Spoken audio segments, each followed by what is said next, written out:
Good morning, John. This is part two of our interview. How are you? Good morning. Pretty good, thank you. Pretty good. And how are you? How are you doing? Oh, excellent. You anyway. Yeah, all good. Drinking my coffee and my water, so I'm good. Um, let's continue what we were before. Feel free to elaborate on your collaboration with the excellent Italian keyboardist Marco Lomusio in playing the history. Feel free to elaborate on that. Oh yes. Well, I met Marco in Orvieto at a Dusk Genesis convention, and we got together after that and started doing some concerts. Because what I really liked about Marco, he's a fantastic keyboard player. Plays, specializes in playing, the pipe organ, the classical organ that you would get in cathedrals and churches, especially.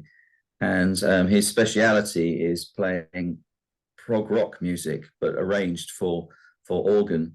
And so we got together and did quite a few concerts with me playing flute, Marco playing the organ, him doing arrangements of some of my brother's pieces, like Hands of the Priestess and Horizons. And sometimes he'd play the piano, so we do arrangements of Horizons, flute and piano.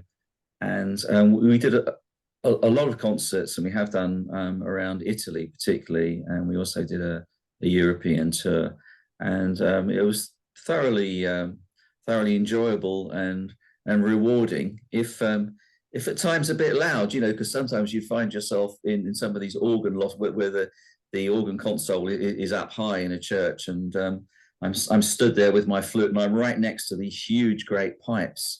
And you think rock bands are loud, but I tell you, when you stand next to some of these these organs, it's yeah, no, it could be pretty loud. So he really knows how to turn it up to 11 if he needs to. So that's been an ongoing friendship that we've had. We've done a lot of concerts together, and we did an album called On the Wings of the Wind, which was a selection of pieces that we'd worked on. Some of them just straight classical things, an arrangement of Dance of the Blessed Spirits by Gluck, a Telemann sonata, and then some of Marco's own compositions. He's a very fine writer, and it's a particularly lovely piece that he wrote in memory of his mother, and a vocalise, that is.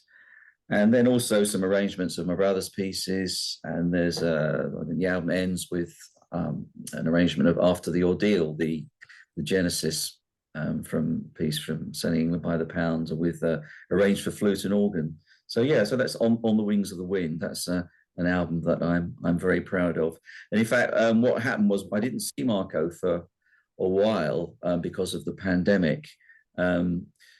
Just before that, we'd done a particularly lovely concert in a place called Cequeto, which is near the Gran Sasso. So this is going north of Rome, and every year at Christmas time they put on a nativity, and they tell the story of it's from creation through to the birth of Christ, and it's the most amazing show with lasers, light shows. It's a very small village, Cequeto itself, up in the mountains. With, I think there's only about 60 inhabitants, but people come from miles around, and they many of the local people take part. So they dress up in costumes as like Roman soldiers. They have real horses galloping in. And Marco and I played there a few years back. So this was just before the pandemic. And we were like the opening as it was getting dark, and people were arriving to watch this amazing show. And we were actually playing in the manger, where you get there was literally a donkey looking over my shoulder, a real donkey, and a cow. And we stood there in the stall, but with all the microphones and keyboards and everything, and a PA system, so that we could play this flute and keyboard music before people arrived. So that was with our friend Angelo over there. So that was quite an amazing experience. I don't think I've ever played in a manger before. I say in a manger, I mean in a stable with a manger. So it was. Yeah. Wow. unusual setting for for that kind of music. And then of course the pandemic hit, and I didn't see Marco for a long time, other than doing things over the net as you do. And then just recently he came over a few weeks ago, and we did a lovely concert up in Lancaster Priory, where we'd done a concert back in 2016, I think it was, and that was a beautiful setting. And this time my brother Steve joined us, and we did a very nice program there. Marco played a Rick Wakeman piece, Jane Seymour from The Six Wives of Henry VIII, and some of his own compositions. Steve did some solo stuff, and then we played some pieces together. It was a really great evening. Good for you, man. It looks like it sounds like a beautiful place, a beautiful setting, and playing there where you were. So it's There in Italy, there's so many places, so many corners, so many hidden towns behind a mountain or in front of a river. It's amazing. It is absolutely amazing. I mean, so many beautiful churches, and it's a joy, as you say, round every corner. I mean, the only problem I have is that sometimes the pitch of the organs can be a bit different, and as a musician, normally these days most people work at A at 440, which is fairly standard. I know it can be higher in Germany and some other places, but sometimes, because these organs can be quite old, the pitch of them can be slightly different. And I have had trouble sometimes just have sort of ram the head of the flute in to sort of get up to the if it's particularly high, if it's very sharp. So I've got a special head joint take to Italy if I'm ever doing a concert there, in case the pitch is really sharp. I've had some of it cut away so that I can just get the pitch right up, and try and stay in tune. How many flutes do you have, and then how many you take? For example, when you went to the Trading Boundaries, or you go to a concert, is a particular of 4 or 5 that are? Yeah, I've got 2 main flutes that I use. I've got one which actually it's a vertical flute, because it's I play it sort of straight down rather than horizontal.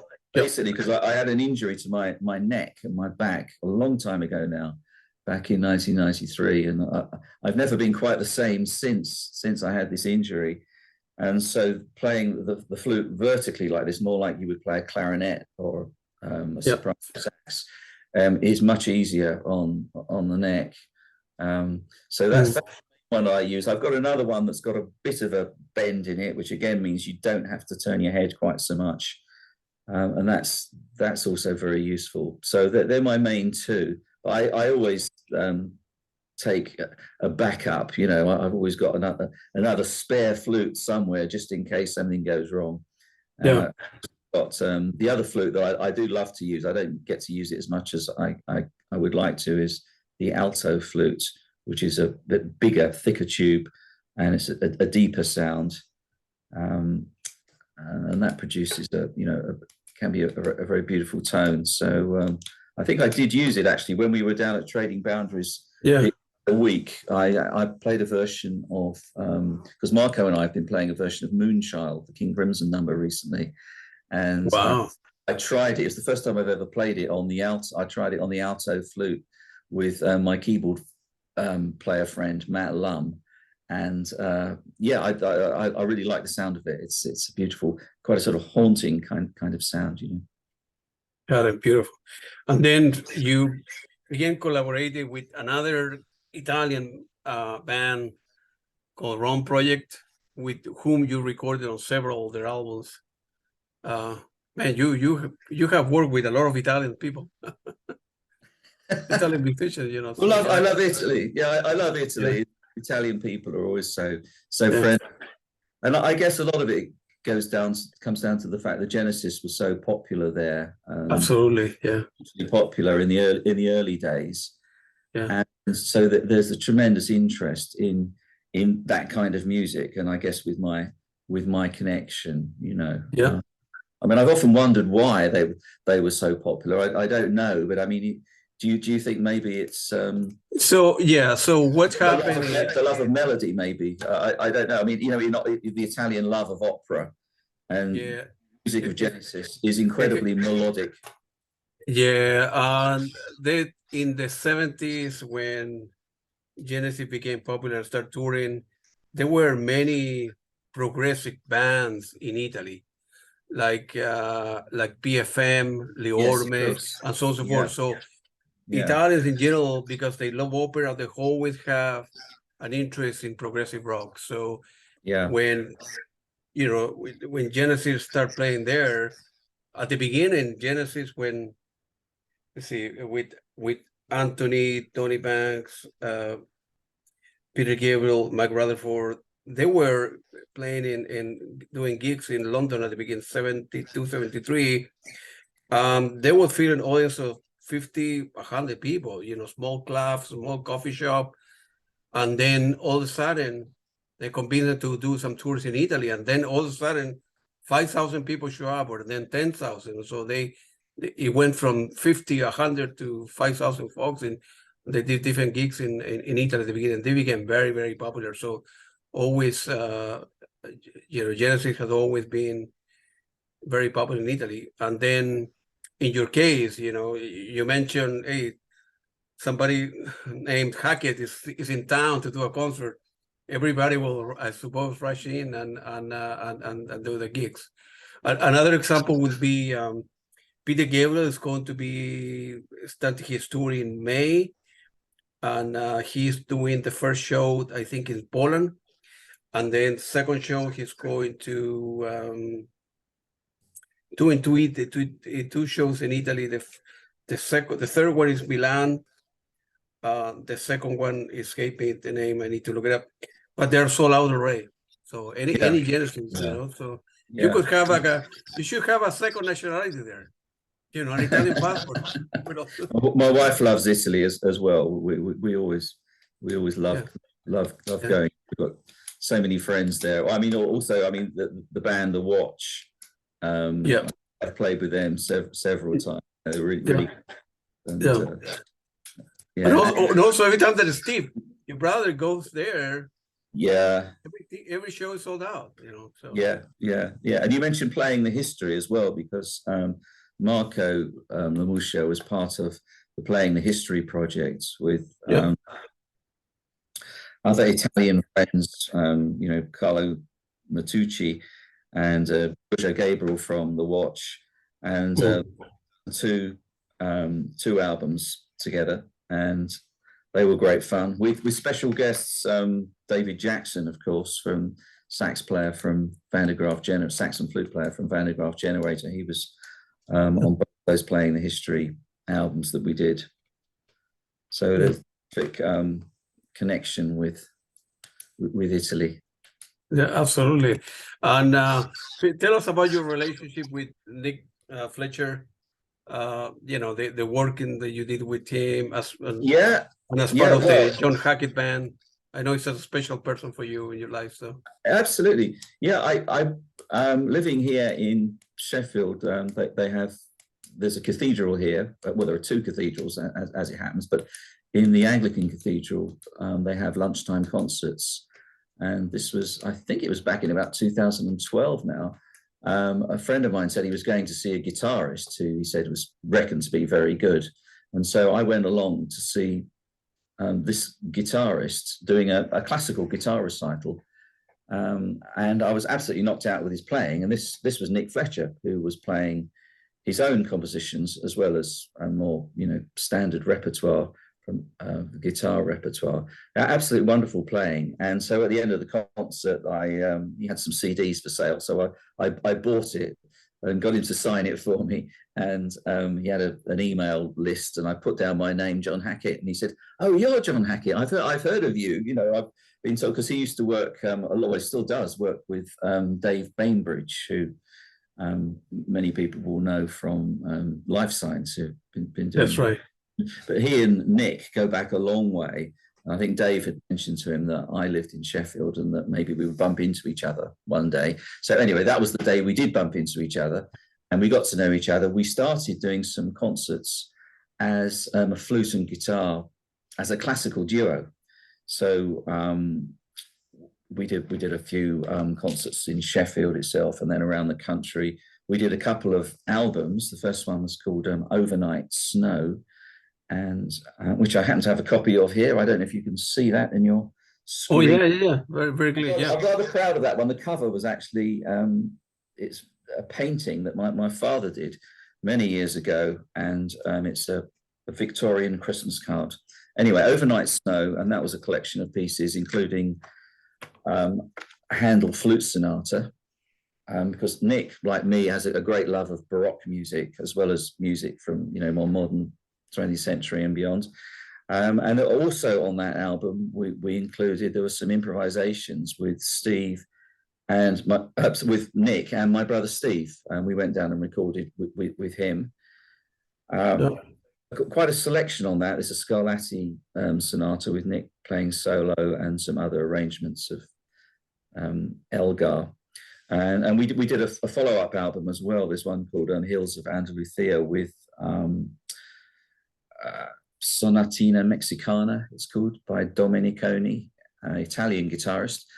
It was a piece of music that he wrote in Berlin, I believe, one night when there was a noisy party going on upstairs, and as a sort of an act of concentration, he just decided to sit down and see if he could just write a piece straight off. So without using a guitar or piano to get the pitch or anything, he sat down and wrote out this piece dedicated to his girlfriend, who I think he was a flute player. And it's a lovely piece, Sonatina Mexicana. We've performed it many times. That's on that album, The Hills of Andalusia, plus other pieces of mine. There's one of Nick's, Nightfall, and some Foray. So anyway, so Nick and I got together and did a lot of concerts just as a classical flute and guitar duo. And it was when it came to 2015, I recorded an album that was put out on Esoteric, which were part of Cherry Red Records, called Another Life album. And I did this again with Nick Magnus, who had worked and done so much good work on Checking Out of London. And that's a whole other story, that album being a kind of follow-up to Checking Out of London. So it was the rock side of me, again with lyrics by my friend Nick Clabban. So that was an interesting extension from Checking Out of London. And we also had, as well as my brother did some fantastic guitar work on it, as he had done on Checking Out of London. And we also had a very special guest in Anthony Phillips, because Nick was in touch with Anthony Phillips, and Ant played on a track called Satellite. He put some beautiful 12-string on it, and also a bit of harpsichord, actually, which sounds rather lovely in the middle section.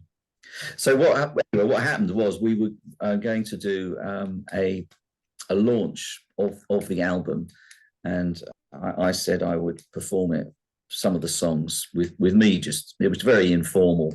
I was going to play the keyboard and sing, and my friend Duncan Parsons, who is now the drummer in the John Hackett band, he and I have been good friends, and he offered to do a bit of percussion, which would help. And Nick was round, and I said, I've got to sing these songs and sit at the piano and do it, and I'm not totally confident about this. I said, can I just sing them to you and just see what you think, how you think it'll be. So I started singing a few of the songs from the album, and Nick just picked up my son. I bought my son a Fender Stratocaster when he was a teenager, and Nick just picked up this Stratocaster and started playing away, and it was absolutely brilliant. And it was then that the penny dropped. I had no idea that Nick was such a fantastic electric guitarist. Wow. Earlier on in his career, he'd done a lot of electric guitar playing, and then he'd been specializing in the more classical guitar. So Nick then offered to join me, and so we ended up doing that launch of the album called Another Life. He joined us for that. It was great. We did it as a trio, and and then Nick was just saying, well, where's the bass player? If we had a bass player, we'd have a band here. We've got a drummer and a keyboard player. So Duncan asked his friend Jeremy Richardson, who lives in Wales, an old school friend of his, if he'd join us. And that was how the John Hackett band as Wow. such came about, and that was 2016. We did our first gig, and we're still going strong now, about to record another album that's in the pipeline. We've been doing gigs, and how you manage your time?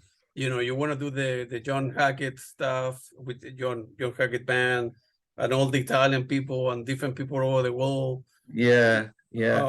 Like the Italian, Genesis Yeah. band called the Watch and so forth. How Yeah. you make time for?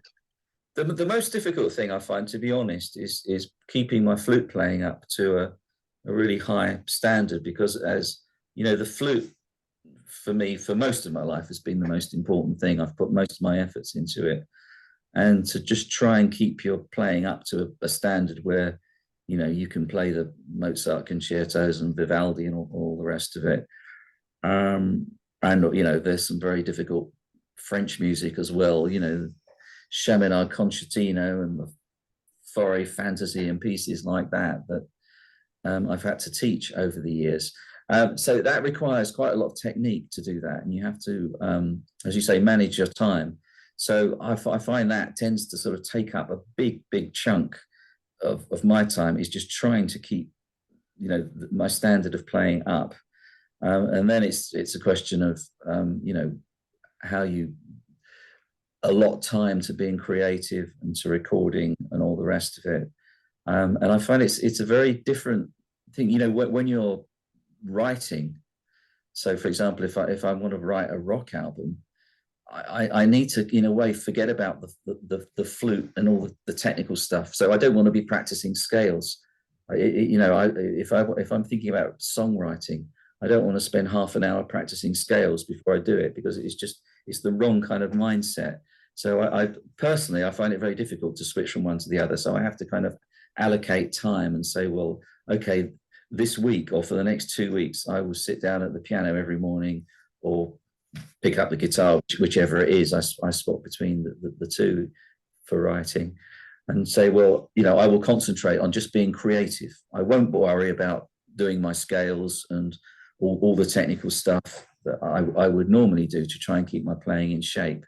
I might just do a tiny bit of that for a few minutes at the end of the day or something, But yeah, it's quite a difficult balance. But on the other hand, it's also, I feel very fortunate in that I've been able to do these different things. So I'm never bored, I mean, it's just that there's just always just so many directions that I could go in and things I could do. So it's just a question of, are there enough hours in the day, and do I have the energy for it all? That's the other thing, to try and just organize yourself so that you can use your time wisely. I mean, obviously, in terms of doing sessions, I mean, these days, a lot of musicians do things just over the internet. You can send files backwards and forwards. And so, yes, I mean, I have done lots of sessions for people, and I've just, I can record them at home here. And the beauty of that is also I can then work on things. Excuse me, my voice is getting a bit.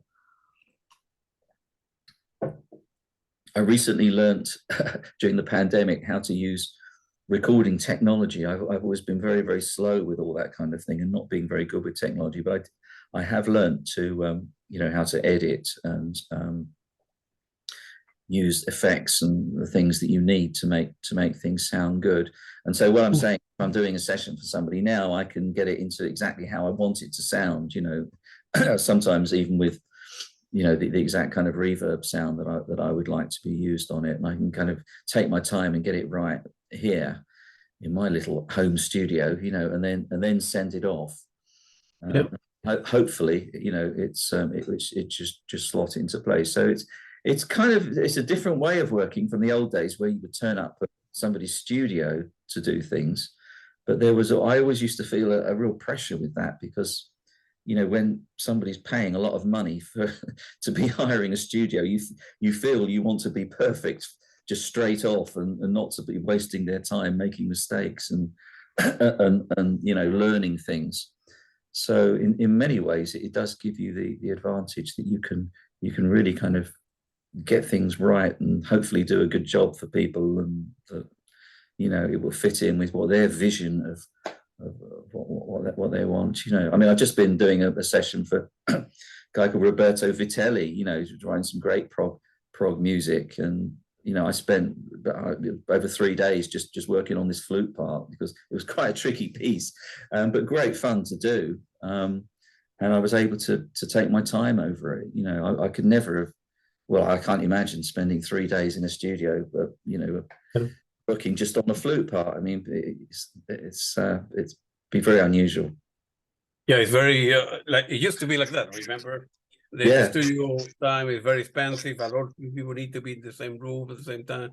Now with the technology, you know, with good software and a good computer and a good editing techniques, you can do a lot of home. And so you can work a little bit in the morning for somebody, a little bit in the afternoon for somebody else. Yeah, yeah. Can you in this? Send you a file back and then back and forth without leaving your home. You know, so yeah.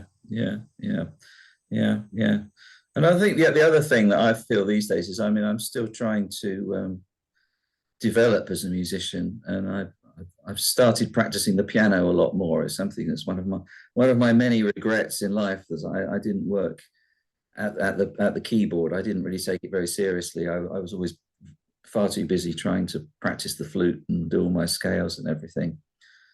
So I try to set time aside to practice the piano, and I'm not a great pianist, but you know, I play well enough now that I use it for my songwriting. Certainly, I normally, you know, start with the piano and then pick up a guitar if I get stuck, haven't got any ideas going. Sometimes just picking up the guitar, and the way with the guitar, the way the voicing of the strings is, sometimes you just put your fingers down, you come up with a chord. You might not even know what that chord is. You know, but it's a great way of being creative between the two. But but I do try to put time aside also for practicing the piano, and it's a great joy when it goes well, and and when it doesn't, you know, it's very humbling. Yeah, nobody's watching, so you're at home or whatever. Yeah, so yeah, that's okay.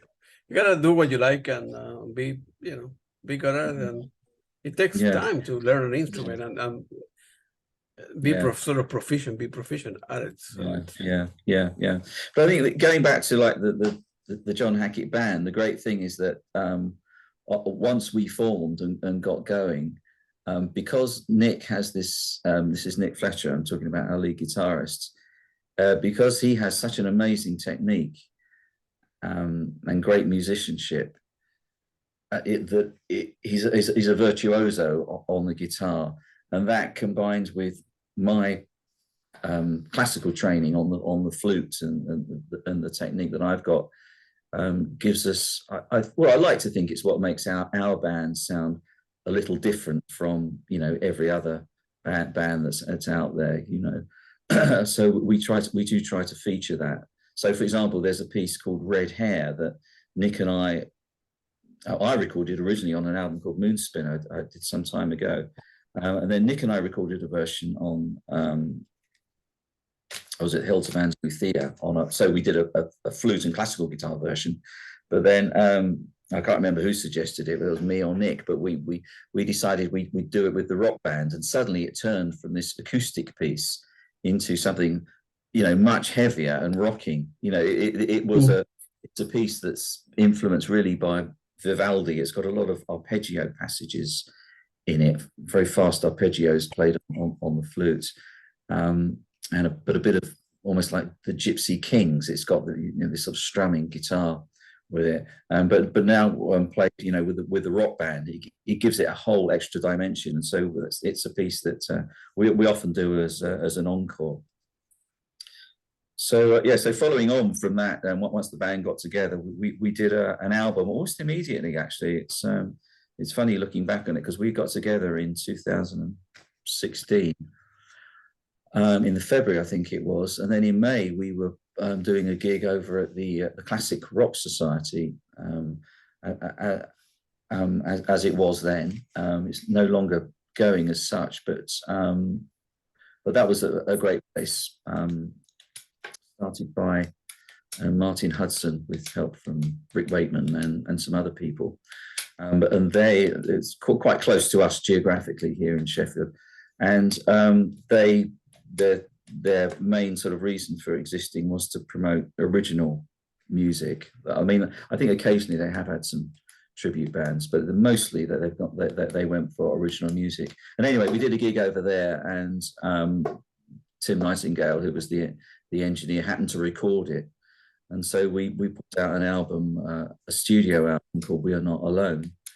And one of the discs was the studio album, but the other disc that went with it was this live album. But looking back on it, it was quite extraordinary, really, because we'd only been together as a band for a few, you know. So that's a very good album, actually, by the way. So it's thank We you. Are Not Alone one. Yeah, it's thank you. Thank you. Yeah, I'm very proud of it. Yeah. Very proud of it. Any possibility of you touring with your band here in the United States, or? Oh, well, no, I mean, we'd love to. I mean, but it's, you know, you have to be invited, and it has to be very well organized. Yeah.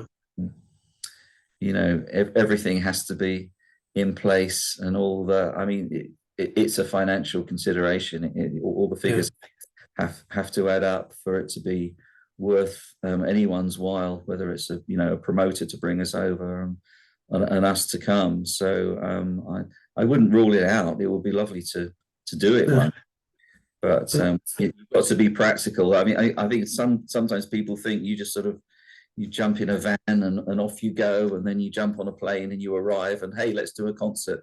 You know, in the real world, it doesn't work like that. It has to be. Yeah.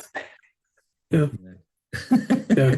You like playing at the? Are you going to be in the trading boundaries with the Watch back in? I think they're playing October, November.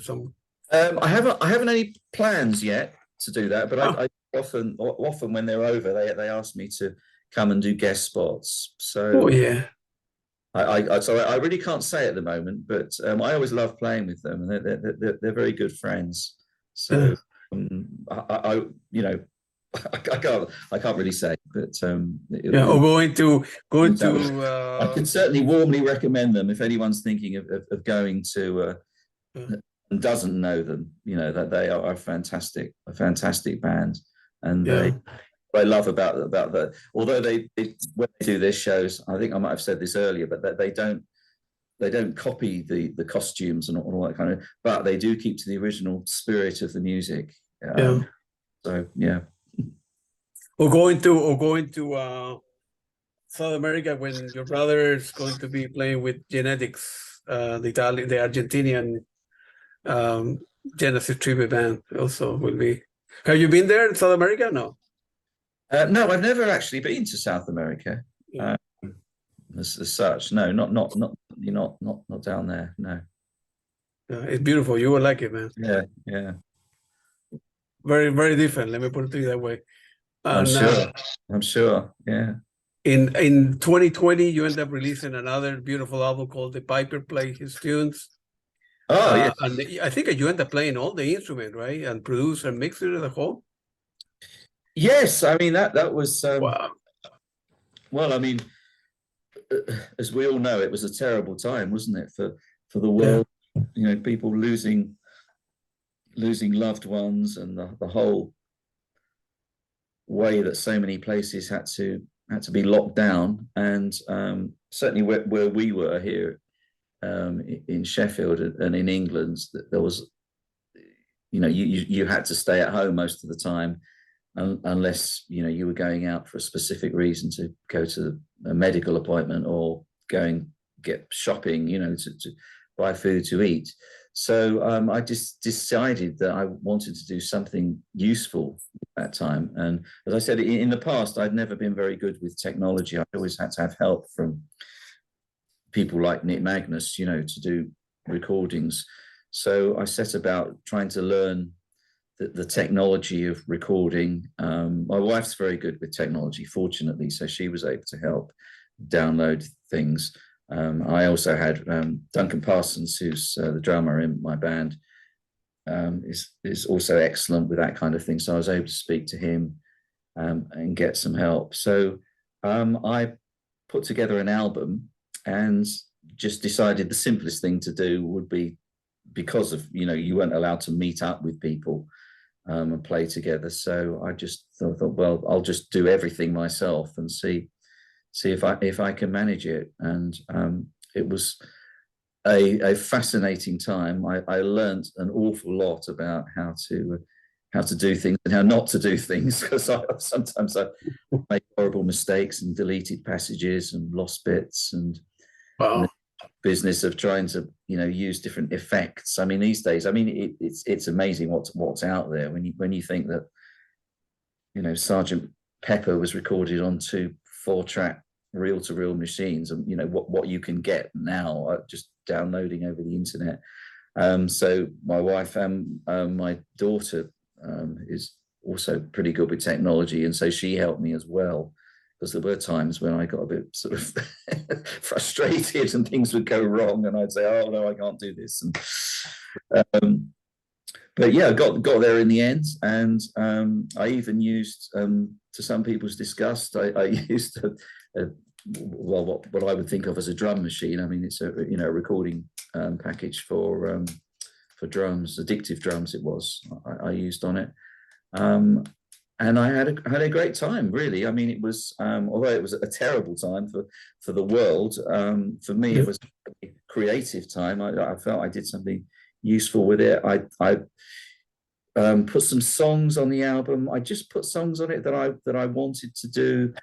Some that I'd been hanging around that I'd not really found a home for some years back. And so, I mean, there was one called Masters of My Past that I'd written, which was basically about school days. It was about a dream I'd had several times, actually, of being, I mean, people have these dreams, they've been back at school, and I hadn't done my homework, hadn't done my assignments, and there's all these anxiety of, how things are going to be. And then you wake up and you think, oh no, actually, it's all right. I'm not at school anymore now. I'm an old man. But anyway, so that was Masters of My Past, which was the opening track on that. I wrote another one called Crying Shame on that album, which is about the environment and how we, need to do our best to save the planet. But I'm not accusing fingers at anybody. I still drive a car, and it's not an electric car, I'm afraid. But I did also do a song which was about lockdown, really, which is called Broken Glass. And I'd started writing it before the pandemic, and it was, the opening line was something, I walk along the busy streets. And then, of course, once we had the pandemic, here in this area, I would go out and the streets would be absolutely deserted. So I thought, this is ridiculous. I can't keep singing I walk along the busy streets. So I made that the first half of the song, and then the second half of the song is as I walk along the empty streets. That's right. So that's my lockdown song on that album, Broken Glass. And then there's towards the end of it, there's a song called Loved by You, which it's a bit of a cheesy song, really, but I always imagined I always liked the four tops and all that sort of, I love that sort of harmony singing. So I multi-track my voice. It really is meant to be sung by the Four Tops. I haven't really got the voice for it, but there we go. But it's quite a different, you couldn't really call it a piece of prog. It's not prog, but somehow I got away with it. And then I finished it with a song called There You Go Again, which was a rather tongue-in-cheek song about how I met my wife, which was we were playing in an orchestra together, actually, but I first got talking to her in a bar. We used to go into this tiny a bar around the back of Sloane Square in London, and the locals would be sat there with their pints of beer, and suddenly a symphony orchestra would come in, and it was about the size of your perhaps the room where you are, or certainly the room I'm in now, Yeah. When people would come in with double basses and clarinets and everything, and everyone would then be like this, What is this? Coming in, so it's kind of a tongue-in-cheek song about how we got together, and it finishes with us talking about how we bought a van and tried to go on the road, which is true, because that's what we've done, having, you know, been together for over 30 years now. But my wife helps me with when we do gigs. You know, she's the one she's got a better back than I have, so she's the one that lifts the heavy keyboards and does the merch and all that kinds of thing. So I couldn't do what I'm doing these days without her help. So yeah, but I had a lot of fun doing that album. It really got me through that awful period, and I learned an awful lot. And whether or not I'll ever do another album like that again with just me doing it all, I don't know, but it was fun. Yeah, they were, for sure, they were difficult times, and you began thinking, you know, what is important in life, you know. Well, here in the United States, over 1 million folks die, and millions all over the world, and you start coming home or thinking about, you know, what is important. You know, I'm doing, in my case, I was doing a lot of stuff that I wasn't happy with in my life. I was going so fast because I didn't have time to think about my daily thing, you know, going to work, coming home, going to work. And you start thinking about, like they say here in the United States, start smelling the roses, you know. So yes, beautiful things in life. Well, there's a lot of truth in that. Yeah, I used to go out for long walks with my daughter. And, well, I've got two lovely daughters, but the one that was living at home with us, so she came home from university to be with us. And, and we'd go for long walks, and we there was a sense of space and time that you don't in normal life. And of course, I know obviously there still is a lot of COVID around, and people are still suffering, but life has kind of gone back to a kind of a new normal, I suppose you'd call it. But you're right, it's very easy to just be rushing around and not take time. Yeah, selfishly, it was a point to where you need to do, you know, do an evaluation in your life, look at what is important, how many years you have left, and then how you manage your time and your family time properly, I suppose, right? And then see what's important in life, you know. And for me, during the pandemic, what was the reason that I opened one radio as a way to, instead of playing music in vinyl or the CD player, Blu-ray, I will upload it to a website. I send the link to some friends, they like it, and then I create another one, and so forth. And then I realized, well, if I always love music, I have a big collection of music, and I better start calling people and doing interviews. And then again, like I mentioned yesterday, Steve, your brother, was the first one. So isn't it great? Isn't it great that something good came out of for me, adversity?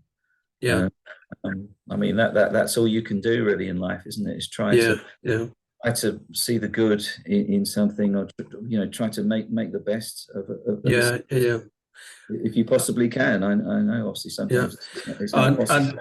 Sure, and like I mentioned to Steve last time I talked to him, so if the YouTube channel ever, I don't know why, will become popular, and even whether it make $1 or $100, whatever, I will donate all the money to charity.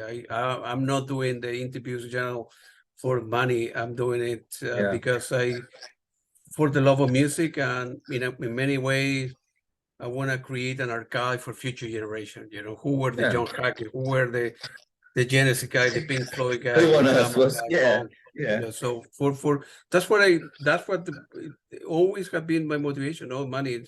I want to create a musical archive for future generations. So and my interviews, as you know, are different, right? I don't talk that much about the hits. Even if I was talking to Peter Gabriel, that's going to be on the road next month, I'm not. Everybody knows about the hits, but few people know about him. So my interviews are very different. I want to get to know the human being behind the instrument, or behind the guitar, or behind the flute. That's what all my questions are open ended. I'm like a psychologist here. I'm listening. Okay. So it's that's what it's about. One of your another great album for 2021 with Nick Fletcher again is The Goldfinch. What was the motivation for the album with themes by composers such as Vivaldi, Handel, Bach, Scarlatti, and so on so forth? That's another masterpiece, man. Oh, well, you're very kind. Yes, I mean it's we only had a short run of that album, but it's one I'm very proud of. But I mean, it grew from the concerts that Nick and I had done because we performed some of those pieces, particularly like there's a recording of the Bach C major flute sonata on there, which is a tricky piece, but we have done it a few times. And there's an arrangement of the Vivaldi Goldfinch Concerto. So originally it's written for flute with string orchestra, but there's an arrangement that Nick found which where the orchestral parts are played solely on the guitar. So it's a piece that we've performed with just the two of us. So it's a flute concerto. So it's quite virtuosic with lots of fast arpeggios and rushing around. And so it's called the Goldfinch because at the very beginning it's like a solo passage where just the flute plays and does imitations of bird song. It's an absolutely gorgeous piece. I've been playing it since I was a teenager.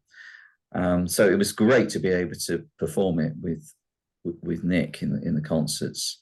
And we've always had Nick and myself, we've always had a great love of Baroque music, as is my brother Steve, of course, because we used to listen to, I may have said earlier, listening to the Segovia album with recordings of Bach and Scarlatti sonatas, that kind of thing.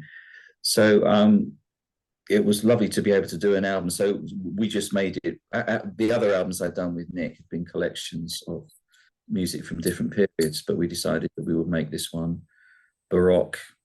And I also included at the end of the album, there's the solo sonata in A minor by J.S. Bach. But again, it's a piece I've been practicing since I was a teenager. And I thought, well, why not? That's not going to go on a prog rock album, is it? But why not? Yeah. We could put it on here and leave it for posterity and see how it goes. So a great joy, yeah. And a beautiful cover, by the way, on that album. I don't actually have it in front of me here, but the painting was done by Nick's daughter, Catherine, and lovely picture of the Goldfinch. So she came up with that very early on when we were putting the album together. So there was no question that was going to be the cover. Wow. In fact, I should also mention that she did the cover for Nick and I did an album, a rock album together called Beyond the Stars. And she did the cover for that as well, which wow, great joy. So I like it possible to, try and use something that's original and, a painting or something like that. So I have used some of my father's paintings. I did another album called Prelude to Summer, and that used a sea painting that he'd done. There's, I'm just trying to think, Checking Out of London uses painting by Paul Geraghty. Yes. Do you still have some of those paintings for your dad? They're still around at home? I do, yeah, I do. Wow. The Prelude to Summer painting of the sea with I don't know if I've got it here. Oh, here we go. I don't know if you'll be able to see it there on screen. I'm never sure how effective it is, but yeah, this one, I don't know if you can see that, but it's, I do. Yeah, but it's got a flute and a guitar in front of it because it's a flute and guitar album. But the painting is actually done by my father, or our father, I should say, Peter, he's wow. But that's by my dad, and the amazing album is so. And as I say, Nick's daughter's done a couple for us, and also Lizzie Spikes, the We Are Not Alone album with the band. I haven't got it here in front of me, but that's a lovely picture that she did for us, which is it's a lighthouse, but it's on the moon. So it's like this light shining out in the darkness, if you like, which is a rather lovely image. So yeah, lovely painting by Lizzie Spike. Yeah, maybe we're not alone, for real. Well, that's what I like to think. I mean, obviously it depends on your outlook and your faith. I mean, I'm a Christian, so obviously I do believe that we're not alone. But when we did the album, I wanted to. The theme was really, I wanted it to be fairly universal. So whatever your beliefs might be, sure. You know, just I think often people can get very, very isolated. I mean, particularly since the pandemic and everything. I mean, people just sort of sat at home and all they've got is a screen in front of them. You know, it's a very, very isolating feeling. Whereas if you can, you know, get together with other people, be part of something, you know, a problem shared, if you like, it's so important that people are able to do that. So I wanted that album to have as I say, a fairly universal message. Yeah, people nowadays spend so many hours, you know, using computers, phone, iPad, you know, and so forth, instead of talking to people. You know, kids nowadays, they can be sitting right next to one another, right? And my son is a teenager, and they don't talk. They text. But the guy is right there. Why don't you talk? No. Yeah. We live in crazy times. I mean, the upside of it is like you and I are talking now, and that's great. You know, in a way. We only met very, very briefly when we were at Trading Boundaries. So there are huge upsides of technology, obviously, but no, it is a worry. And yeah. Do you have any musical vision or project that you haven't been able to realize due to technical or financial reason? Anything that you look back in your life and you say, man, I wish I would have worked, or I wish I had the money to do X, Y, Z with the following musicians? Any project that is in the back burner that you wish you have accomplished? That's a very interesting question. I'd have to think about that. Not really. I think I've been very fortunate in I have been able to do the things that I was really interested in, which for most of my life has been concentrating on flute playing. Obviously, songwriting and playing in a band has been great. So I was very fortunate to, you know, be in my brother's band. No, I think I've been very fortunate like that, and also, I mean, look to the future. I've got a project coming out. I've joined another band actually, which is kind of another conversation really, called. So I'm getting ahead of myself here. What I was going to say was this year we're working on a new band album for the John Hackett band. But meanwhile, I've also joined a band called the Beatrix Players, which is the main mover behind that band is Amy Burks, who you will have seen singing at I met her. She's a very nice lady. So. She's a fantastic singer and she's a fantastic writer as well. So not just a great voice, but also a great writer as well. And I did a lot of sessions for her, just sort of over the internet, you know, just sending files over because of lockdown and the pandemic and that. I did 2 albums of flute playing for her. And so we've actually recorded now with a new lineup. The Beatrix Players a few years back was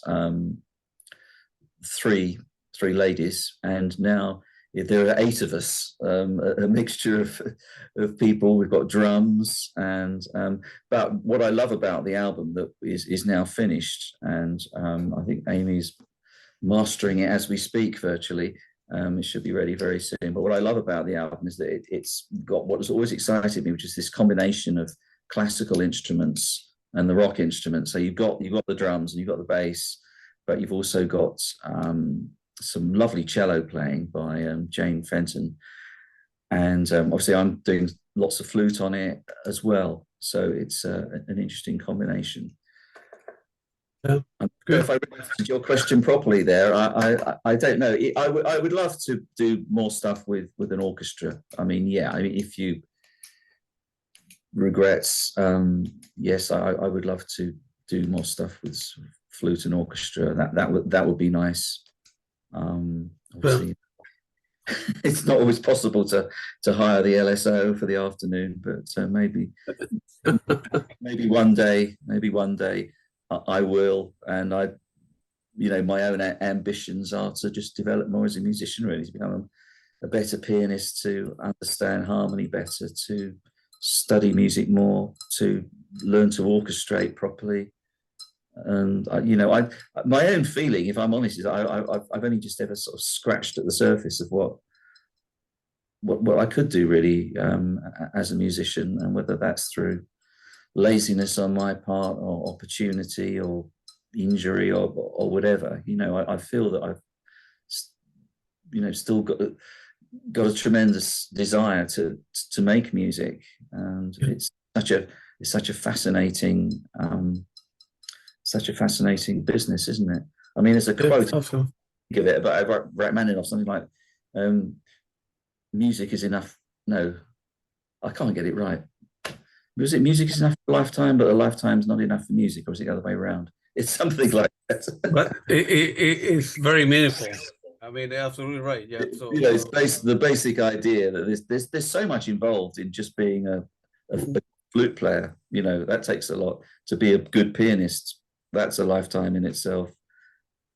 Learning harmony, orchestration, being a composer, it is actually impossible to do it all. And I do feel sometimes I've sort of dabbled in various areas, and I've tried to make the flute the main thing, because that's kind of what I do best, but I'm fascinated with these other areas, and so it's great. Yeah, I have two more questions, and what's I wanna put you on the spot for a minute. For a musician and a Christian, what do you think is the meaning of life, if you could, for your point of view? Oh, that's a nice, easy question. What's the meaning of life? All right, what music means to me is about creativity, and either you believe in God or you don't. I do believe in God. I believe all creativity comes from God, and if you like, it's a kind of music is kind of a gateway into that creativity. And I mean, of course, you don't have to be a Christian to enjoy music. I mean, that's of course, yeah. No. I'm not saying that at all, but yeah. Be a good, for me, it will be a good human being, a decent person, whether you're married or kids or whatever. Try to do the right thing in the world, help people out, try to go out your way. If somebody, in my case, somebody say something negative about 10 years ago, and you still,